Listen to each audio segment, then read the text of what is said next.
For watching, don't forget to like, comment, share and subscribe only on Al Rahman Digital Channel.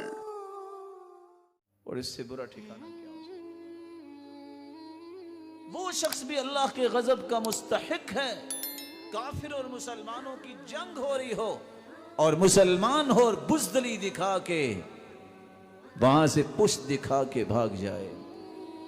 وَمَن يُوَلِّهِمْ يَوْمَئِذٍ دُبُرَهُ إِلَّا مُتَحَرِّفًا لِقِتَالٍ أَوْ مُتَحَيِّزًا إِلَى فِئَةٍ فَقَدْ بَاءَ بِغَضَبٍ مِّنَ اللَّهِ۔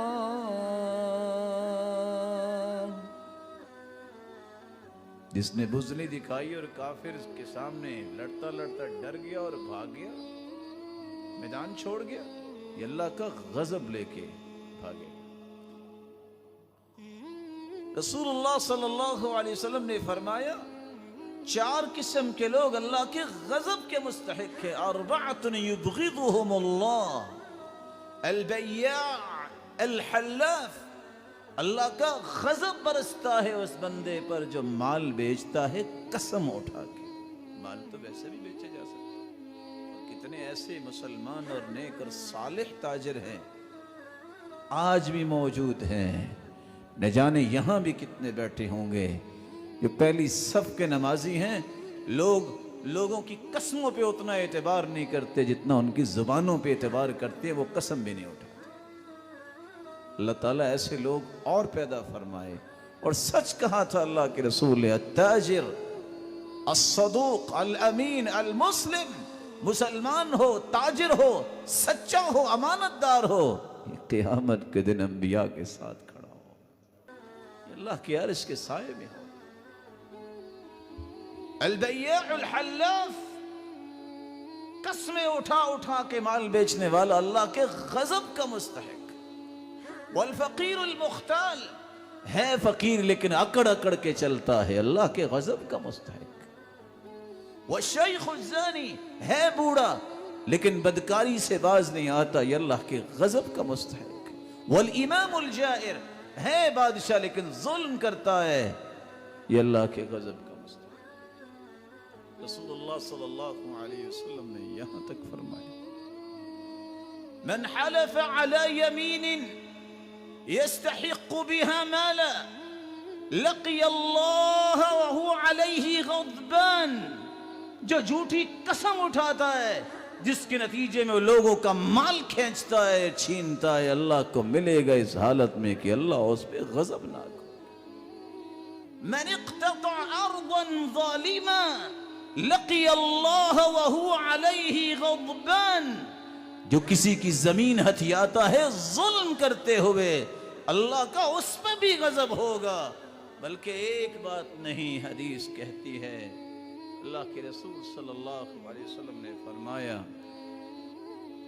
کہ جو شخص قید شبرن، توجہ کیجئے گا، قید شبرن، میں ذرا کمزور ہوں، میرے ہاتھ چھوٹے ہیں، یہ بلشت جتنی زمین بھی کوئی ہتھیا لے کسی کی نجائز، 5 عذابوں کا سامنا کرنا پڑے گا۔ قیامت کو اللہ ذو جلال فرمائیں گے 7 زمینوں کی مٹی کھودو، دوسری روایت میں آتا ہے اس کو کندھے پہ رکھو، اور جب تک پوری دنیا کا حساب نہیں ہوتا محشر کا چکر لگاؤ، پھر 7 زمینوں کا توق پہنا کے اس کے گلے میں 7 زمینوں کے نیچے دھنسا دیا جائے۔ ظلم جو ہے یہ اللہ عز و جلال کو پسند نہیں، اس لیے حدیث قدسی ہے، انی حرمت الظلم علی نفسی فلا تظالموا، لوگوں میں نے اپنے آپ پہ بھی ظلم کو حرام قرار دے دیا ہے، تم ظلم نہ کرنا۔ وما اللہ یرید ظلما للعباد، اللہ اپنے بندوں پہ ظلم نہیں کرتا۔ رسول اللہ صلی اللہ علیہ وآلہ وسلم نے اس لیے امت کو یہ راہیں بتائیں کہ اللہ عز و جلال کے غضب سے بچنا ہے تو ان راہوں پہ نہ چلو۔ میری دعا ہے کہ اللہ عز و جلال ہمیں اپنے غضب سے محفوظ رکھے اور ایسی راہوں سے بھی محفوظ رکھے جس سے اللہ کا غضب آتا ہے۔ ہمیں صراط مستقیم پہ رکھے جس سے اس کی رحمت نازل ہوتی ہے. وآخر دعوانا